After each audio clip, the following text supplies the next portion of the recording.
Hello, good morning. My son Dimitri Alfonso sleeping.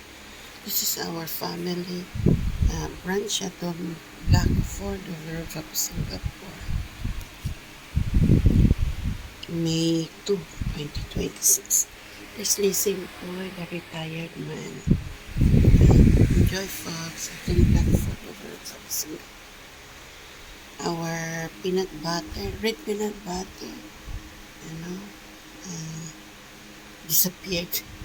When I wake up, no longer in the fridge.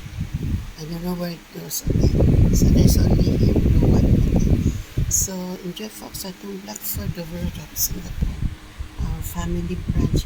We're having a bean soup with tomato puree. Okay? Tomato seasoned, the one that we always do during Chinese New Year, and it's lovely kasi the taste.